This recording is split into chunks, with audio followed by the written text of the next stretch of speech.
Avec nous tout de suite, c'est la suite de cette émission. Radio J. Radio J. Le portrait psychologique. Et comme toujours en fin d'émission, à la fin de cette émission, André Dussolier, on a pour habitude de débriefer les minutes passées ensemble avec notre invité. Et tout de suite, c'est donc votre portrait vu par Joseph Agostini. Bonjour Joseph. Bonjour Cyrielle. Bonjour André. Bonjour.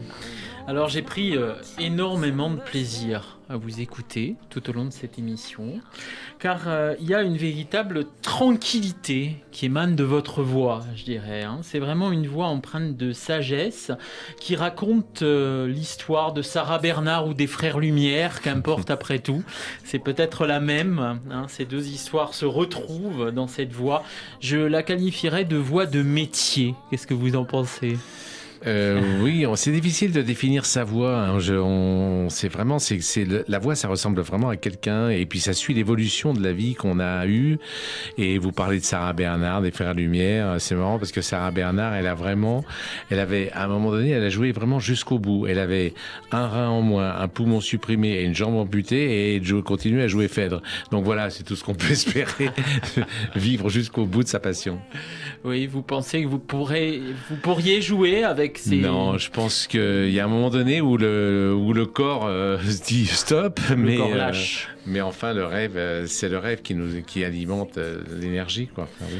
Alors, vous nous avez dit avoir eu une enfance assez sage, c'est Oui. l'expression que vous avez employée, et cette sagesse semble s'être poursuivie tout au long de cette existence, scandée par tant de rôles au cinéma et au théâtre. Alors, moi, j'ai le sentiment que c'est le travail d'interprétation qui paraît être évidemment la meilleure catharsis possible, comme si le fait de transposer votre humanité devant les caméras ou sur les planches vous avait permis de purger vos passions, vos pulsions, de trouver un sens plus serein à la vie. Au fond, cette voie, elle est en cohérence avec ce parcours. Ouais, on va essayer que la sagesse, faut pas la croire vraiment, parce que c'est vrai qu'il y a beaucoup de choses en fusion qui bougent, et puis qui, justement, à travers les rôles, permet d'un peu d'expulser un peu les émotions que moi j'aurais tendance à contenir. Et donc, c'est ça le plaisir de jouer ou d'interpréter, c'est de pouvoir vivre dans l'excès, peut-être, d'une certaine façon. Oui, parce que ma mère me dit souvent, en citant le traité de chimie d'Antoine Lavoisier, rien ne se perd, rien ne se crée, tout se transforme. Et je me disais que votre calme, votre sagesse, vous la devez justement à cette machine à transformer les émotions que l'on appelle le jeu, au théâtre et au cinéma. Oui, en fait, oui, bien sûr. J'ai été éduqué sans doute avec une espèce de volonté de maîtriser l'événement, mais c'est impossible. On ne maîtrise rien. Donc il y a des excès qui nous gagnent, et c'est bien de pouvoir canaliser ça dans l'interprétation et dans les rôles les plus excessifs qui soient, quoi, les plus opposés. Alors il y a également quelque chose d'extrêmement pudique dans votre approche de l'humain, comme si votre semblable vous inspirait une profonde tendresse, une profonde sollicitude, tout dépend de quel semblable on parle.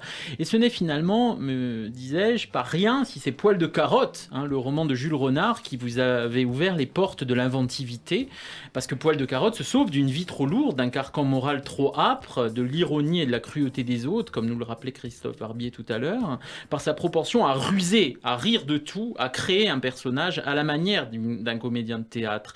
Et je me disais que c'est ce que nous faisons quand nous vivons un rôle, n'est-ce pas ? Vous êtes tous des poils de carotte en puissance. Ben, complètement. Et puis donc, la réalité est si forte et si oppressante pour lui, en tout cas, qu'il a tendance à s'échapper, à ruser, comme vous dites, ou à adopter des personnages qui ne sont pas lui. Enfin, le fait d'inventer sa propre vie, ça permet de libérer ses émotions.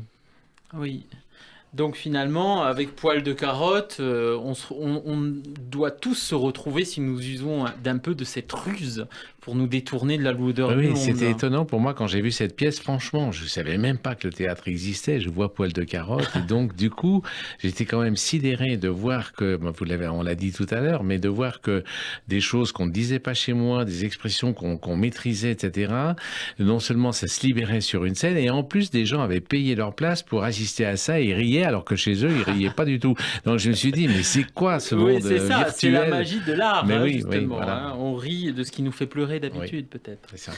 Alors, si la salvation, si la rédemption est bien quelque part pour vous, André Dussolier, vous allez me dire si j'ai tort, mais il me semble qu'elle est dans un sourire doux amer, une sorte de pirouette, de sous-entendu digne de Jules Renard ou de François Truffaut sur l'existence. On ne peut l'envisager que dans cette sorte d'ambivalence, peut-être. Oui, c'est pas un hasard finalement. Je me sens un lien très étroit avec Jules Renard, sa manière de dire les choses, mais de pas les dire aussi. Il y avait une phrase très célèbre de Lucien Guitry, qui est le père de Sacha Guitry, et il y a un admirateur qui vient le voir après qu'il ait joué une pièce de théâtre, et il le félicite pour la manière dont il dit les vers, ceci, cela.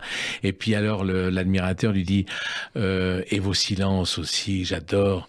Et Lucien Guitry dit ce sont les miens. Et c'est tout ça, c'est-à-dire que l'acteur dans les silences, mais un chanteur c'est la même chose, j'imagine, peut dire beaucoup de choses, encore beaucoup plus que les mots. Les mots c'est vraiment le moyen de se faire comprendre, de parler à l'autre, de faire avancer l'histoire.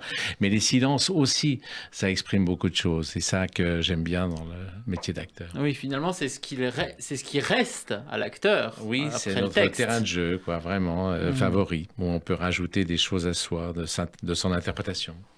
Alors, vous avez dit à Cyrielle tout à l'heure, la vie a toujours été très occupée pour moi. J'ai trouvé cette phrase étrange dans la mesure où je me suis dit que la vie ne s'était pas occupée de vous par hasard, justement, et qu'il a fallu la force, la vigueur du tigre tout au long de ces années de cavalcade artistique pour conserver un tel esprit et aiguiser une précision dans votre dextérité d'acteur. Parce que finalement, la vie peut-être a été très généreuse avec vous, c'est vrai, vous avez tourné, vous avez joué, mais vous l'avez mérité.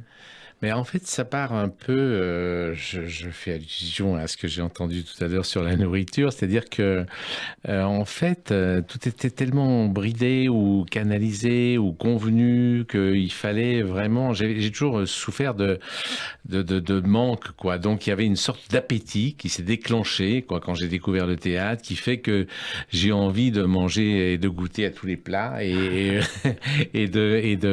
voilà. Et j'ai l'impression d'être insatiable, quoi, d'avoir toujours envie, mais je pense que c'est la même chose pour tout le monde, pour un chanteur, pour vous, on a envie vraiment de s'exprimer le plus possible à travers ce qu'on choisit, à travers une voix comme ça, qui est pas tout à fait la sienne, mais oui, une voix, bon voilà, une voix VOX ou VOIE, et ça marche dans les deux sens, et c'est un peu ce chemin-là qu'on essaye de construire.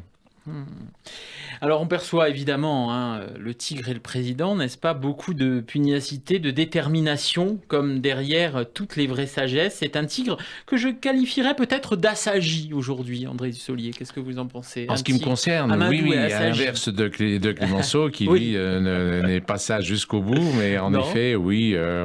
En tout cas, dans la tranquillité, j'aime pas le rapport de force, j'aime pas l'éclat, mais comme il a été dit d'ailleurs tout à l'heure, si je sens que le conflit grandit, je préfère partir, faire le tour de la maison et courir jusqu'à plus soif. Alors bon, du premier prix de comédie chez Périmonie à ce film, il y a vraiment un parfum de cohérence, je crois que... Tout à fait. Cyrielle, voilà, on l'a vu tout du long de cette émission. Un parfum de cohérence, de justesse. Il y a cette phrase de Gide que vous venez de prononcer il y a quelques minutes. Il faut suivre sa pente pourvu que cela soit en montant. Eh bien, cette pente, elle monte vers la joie d'être soi-même, de faire ce métier en toute quiétude. Et je me disais tout à l'heure, il y a une nécessaire postérité. André Dussolier, vous y pensez à ça? Non. Alors, vraiment pas. Vraiment pas. D'abord, on pense au présent, quoi. Vous allez laisser tant de choses. On regarde jamais derrière, on regarde toujours un peu ce qu'on aurait envie de faire, ce qu'il est possible de faire, d'exprimer là où il est.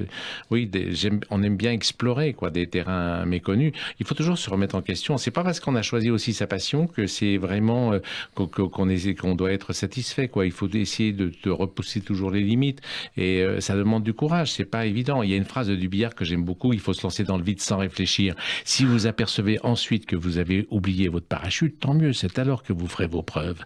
Donc, j'aime bien me lancer dans le vide à chaque fois et voir ce qui se passe. En tout cas, avec ou sans filet, vous nous avez ravis. Merci André Dussolier. Et merci beaucoup Joseph Agostini, que l'on retrouve tous les mercredis sur Radio J.